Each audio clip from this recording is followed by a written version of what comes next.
बालाए ताक रखते हुए आज फिर कौमी असेंबली में गुत्थम गुत्था हो गए पीपल्स पार्टी और पीटीआई के अराकीन के हाथ एक दूसरे के गरेबानों तक पहुंच गए। अदम बर्दाश्त के इस रवैये और इसके इजहार पर आज प्रोग्राम के पहले सेगमेंट में हम गुफ्तगू करेंगे। दूसरे मामले का ताल्लुक है हुकूमत मुखालिफ इत्तेहाद से, जो ताहाल एक हिकमत अमली पर मुत्तफिक नहीं हो पा रहा। हर पार्टी के अपने मफादात और अपने नजरियात हैं। कौन अपने मौक़िफ़ पर सबको कायल करके हुकूमत के लिए परेशानी खड़ी कर सकेगा, इस बारे में बात होगी। और आखिर में जिक्र जादू की उस छड़ी का जो परवेज इलाही के पास है, इसीलिए वजीर आजम ने अहम काम उनके जिम्मे लगाया है। इन तमाम मामलात पर बात करने के लिए हमारे 5 तज्जियाकार हमारे साथ मौजूद हैं।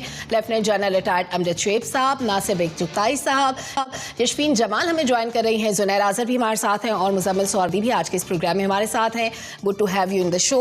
और हम पहले सेगमेंट का आगाज़ करते हुए उस मामले की जानिब आएंगे जो आज कौमी असेंबली में हुआ। कौमी असेंबली के इजलास में शदीद हंगामा आराई हुई। वफाकी वज़ीर तवानाई उमर अयूब की साबिका हुकूमतों पर तनकीद पर अपोजिशन अराकीन ने एहतजाज किया और एजेंडे की कॉपीज फाड़ दी। डाइस बजाते रहे।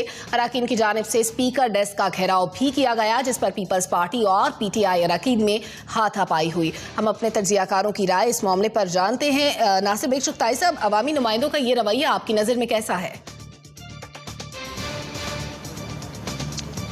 अफसोस हुआ, मुझे बहुत ज़्यादा अफसोस हुआ और अपनी मुझे ज़िल्लत महसूस हुई कि ये मेरी असम्बली है, मेरी पार्लियामेंट है, मेरी कौमी असम्बली है जो कानून पास करती है, आइन पास करती है। ये वो असम्बली जिसने 72 का आइन पास किया। इसका एजाज़ कितना बड़ा एजाज़ है इसका, ये कि इसने कादियानियों वाला बिल पास किया जिसने इस मुल्क को एक यकीनी तौर पर अमन और की कैफियत अता की। ये वो असम्बली है जिसने 18वीं तरमीम पास की। उसमें भी झगड़ा हुआ था, लेकिन ये सूरत हाल नहीं थी। मैंने आज जो कुछ स्टडी किया है सुबह से अब तक, उसमें मैं ये कह सकता हूँ कि गलती दोनों की है। दोनों ही मुश्तइल थे, लेकिन सरकारी बेंचें कुछ ज़्यादा मुश्तइल थी। आज लगता ही था कि वो परेशान है, घबराहट का शिकार है। और तो और मखदूम शाह महमूद साहब आज बहुत ज़्यादा गुस्से में थे। उन्होंने जो कुछ गुस्से में कहा उस पर तो कई जगह बीप लगाने की ज़रूरत थी। और फिर राजा परवेज़ अशरफ ने जो जवाब दिया वो भी आपने सुना। और ये अताउल्लाह साहब वाला वाक़या पहला वाक़या नहीं है, पहले भी हो चुका है। इससे पहले भी मुराद सईद साहब कुछ लोगों को मारने के लिए भागे थे। वो फुटेज चल रही है, वीडियो चल रही है, और उनको रोकने वालों में भी पीटीआई के लोग थे। और आखिर में उनको प्रेसिडेंट आरिफ अलवी ने, जो उस वक्त MNA थे, उन्होंने गोद में पकड़ के बैठा लिया था, ज़बरदस्ती दबोच लिया था। लेकिन ये होना नहीं चाहिए हमारी असम्बली के अंदर। ठीक है, इख्तलाफ एक हद तक झगड़ा होता है, होना चाहिए, शोर शराबा होना चाहिए, मुर्दार असम्बली कोई नहीं होती। लेकिन इस नौयत का, और मुझे तो डर लगता है कि कोई हमारा डिप्टी स्पीकर मारा ना जाए। इससे पहले रिवायत है हमारे यहाँ, एक डिप्टी स्पीकर थे गालिबन शाहिद साहब, उनकी मौत हो चुकी है हाउस के अंदर ही प्रिजाइड करते हुए। तो ये ना हो जाए, और इसके लिए ज़रूरी ये है कि जो अपने आप को कहते हैं हम सीनियर लोग हैं, मखदूम शाह महमूद साहब हैं और राजा परवेज़ अशरफ साहब हैं, ये शहीद रहमान हैं, रज़ा रब्बानी हैं, और दूसरे असद उमर हैं, ये मिलके बैठे बात करें कि हाउस चलाना किस तरह है। देखें, आज तस्लीम कर लिया है मखदूम शाह महमूद साहब ने कि उनके पास अक्सरियत नहीं है, वो थे। तो मेरा ख्याल है इसका गुस्सा हो, ये हो सकता है कि लोग टूट नहीं रहे हों, इसका गुस्सा हो। ये हो सकता है कि सेनेट के इंतखाबात में प्रेशर आ रहा हो, उसका गुस्सा हो। ये हो सकता है सहारे टूट रहे हों, उसका गुस्सा हो। कुछ ना कुछ है। तो इस कदर शदीद हंगामा आराई हुई है ये। और ये वक्फा सवालात को अगर आप देखें तो वक्फा सवालात में ट्रेडिशन ही कहती है, मेरे ख्याल है सबको तरबियत की ज़रूरत है कि जवाब दें सवाल का। आप पहले आप तकरीर कर रहे थे PDM के ख़िलाफ़, वो हिज़्ब इख्तिलाफ़ के ख़िलाफ़, और फिर स्पीकर कहता था भाई सवाल का जवाब तो दे दो, तो फिर सवाल का जवाब मैंने दे दिया, इसी में दे दिया मैंने। ये रवैया है तो कौन बर्दाश्त करेगा? मेरा ख्याल है इस पर मिलकर बैठने की ज़रूरत है, वरना ये असम्बली नुमाइंदा नहीं रही। ठीक है जनरल साहब, हमारे मुंतखब किए हुए लोग जब हमारा ये चेहरा दुनिया के सामने रखते हैं तो हम क्या तवक्को करें? अगरचे दूसरे ममालिक में ऐसा होता है, लेकिन फिर भी ये मामला अहम है क्योंकि ये हमारे कौमी तशख़्ख़ुस का सवाल है। बिस्मिल्लाहिर्रहमानिर्रहीम। काबिल अफसोस है, शर्मनाक भी है।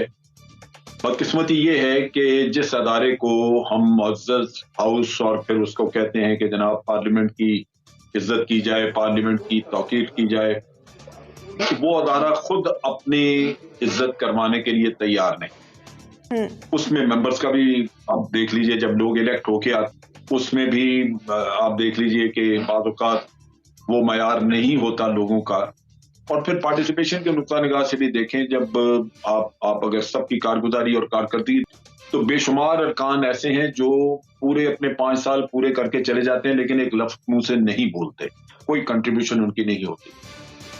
और अगर हुआ तो उनकी कंट्रीब्यूशन आपको नजर आ गई, वो सबसे आगे लड़ने मरने के लिए तैयार।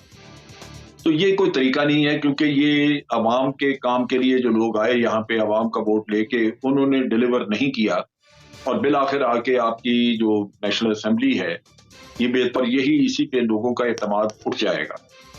लोगों का एतमाद आपकी मेहनत, आपकी कारगुजारी से होता है, लेकिन अगर वहां पे यही कुछ रहे तो लगता यही है कि हाउस कतन कोई सीरियस नहीं, संजीदगी कतन है ही नहीं, आप काम करना ही नहीं चाह रहे और आप अपने एजेंडे को लेके चले हुए हैं।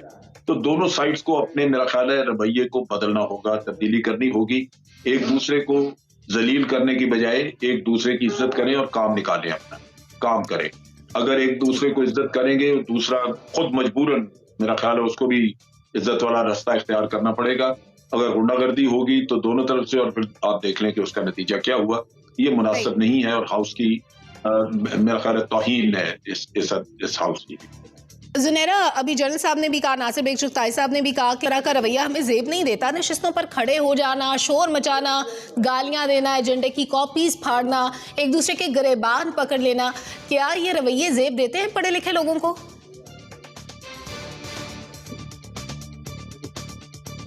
एक काफ़ी लंबे अरसे तक मैं ये डिबेट करती रही हूँ कि जो लीडरशिप होती है, हम लीडरशिप से ये एक्सपेक्ट करते हैं कि उनका एक्सेप्शनल कैरेक्टर हो और बड़े अनप्रेसिडेंटेड लोग हों और लीड करने वाले लोग हों।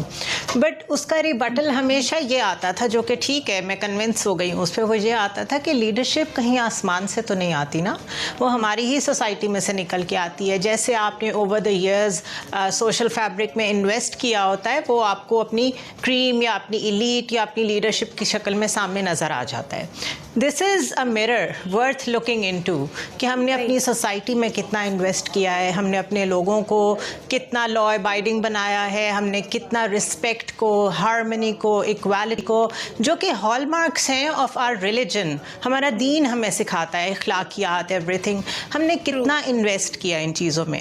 अब इसके बाद रखें कि हम वैसी लीडरशिप देख सकें पार्लियामेंट में जिसका सिर्फ तसव्वुर ही किया जा सकता है, तो मेरे ख्याल है उम्मीद भी कुछ गलत है। जैसे जैसे एक नेशनल कैरेक्टर आपका ख़राब होता जाएगा, वैसे ही लोग आपको पार्लियामेंट में नज़र आएंगे, और जैसे जैसे पार्लियामेंट डिसफंक्शनल होगी, आप वैक्यूम क्रिएट करते हैं जिसको कोई भी और फोर्स आके फिल कर देगी, और फिर हल ये नहीं होगा कि आप उस नई फोर्स को बुरा भला कहना शुरू कर दें, अनकॉन्स्टिट्यूशनल कहना शुरू कर दें, फिर वो गलती आपकी होगी क्योंकि आपने उन्हें जगह दी है। तो इसलिए मैं तो इसे ऐसे देख रही हूँ कि जो कुछ हो रहा है ये हमें आईना दिखाया जा रहा है।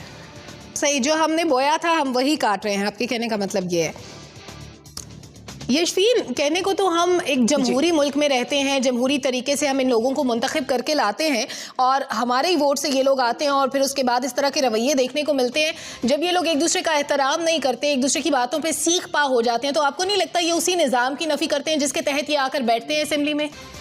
बिल्कुल, आप ठीक कह रही हैं, और बहुत सारी बातें यहाँ पे मेरे सीनियर्स बैठे हुए हैं, चुगताई साहब भी हैं, जनरल साहब भी हैं, उन्होंने की हैं।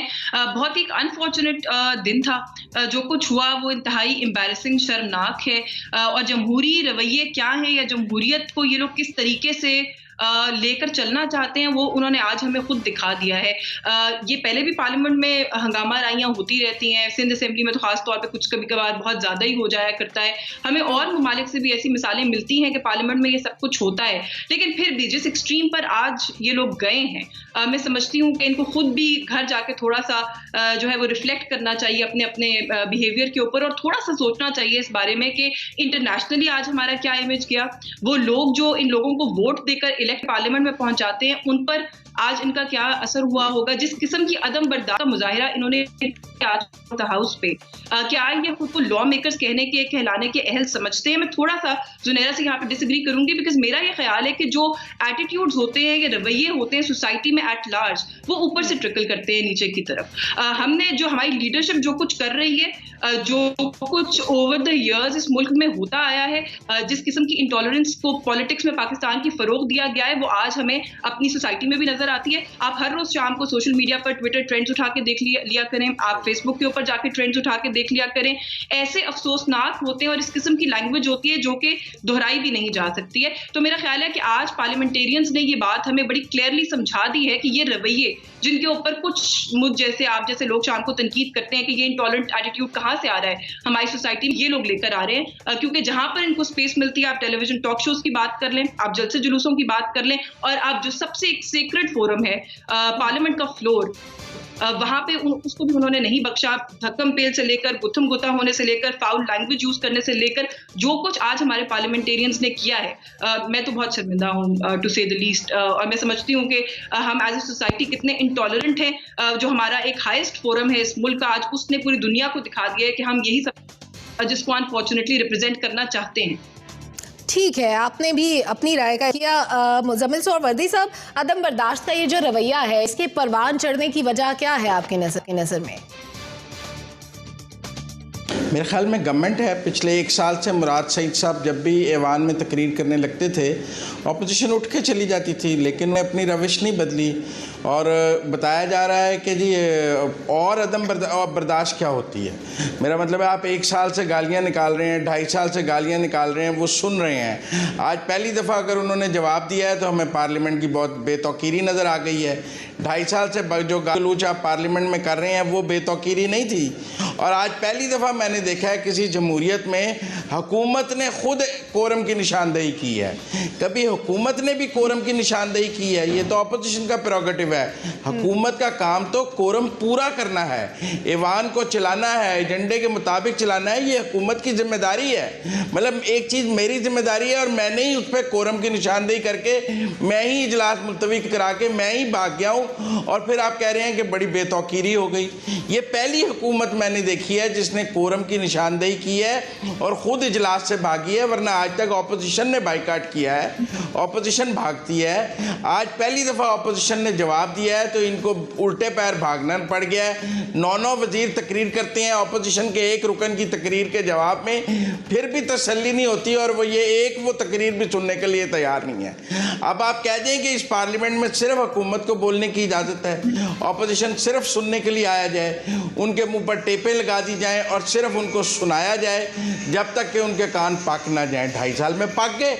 मेरा मतलब है कहीं ना कहीं इस हुकूमत को जिम्मेदारी का सबूत देना पड़ेगा, इसको समझना पड़ेगा। 1 महीने से हम रट सुन रहे थे कि पीडीएम को चाहिए पार्लियामेंट में आके बात करे, पार्लियामेंट में आके बात करे। वो पार्लियामेंट में आए हैं तो आपने 9 दफ़ा तो राजा परवेज़ अशरफ का माइक बंद किया है। जिस पीपल पार्टी के आप इतने गुण गाते हैं कि वो जमहूरियत की चैंपियन हो गई है, वो ईवान में ला रही है, वो पार्लियामेंट की बात कर रही है, वो अदम एतमाद की बात कर रही है, उस पीडीएम के आप उस पीपल पार्टी के राजा परवेज़ अशरफ का आपने 9 दफ़ा माइक बंद किया है। मसलन आप पार्लियामेंट में पीपल पार्टी को सुनने के लिए तैयार नहीं है, नवीद कमर को सुनने के लिए तैयार नहीं है। अगर आप, मैं नहीं बात कर रहा नून लीग की या JUI की, भाई आपने आज मारा तो नवीद कमर को मारा है, आपने आज नहीं बोलने दिया तो राजा परवेज़ अशरफ को नहीं बोलने दिया, जो इस मुल्क में पार्लियामेंट बालादस्ती के सबसे बड़े दाई हैं। तो सवाल तो उनसे होना चाहिए जो 1 माह से कह रहे थे कि पीडीएम को पार्लियामेंट में लाएं, इसलिए लाना था। इन्होंने तो आज खुद कह दिया कि पार्लियामेंट में ना लाएं, जो होगा वो मैदान में होगा और जो होगा वो सड़कों पे होगा। आज गवर्नमेंट ने खुद ही दावत दे दी है सबको सड़कों की। ठीक है, यानी आपका भी ये कहना है कि जो भी सूरत हाल हो, बहरहाल इस तरह के रवैये नहीं होने चाहिए और जितना भी जो भी आज कुछ हुआ पार्लियामेंट में वो नहीं होना चाहिए था। प्रोग्राम में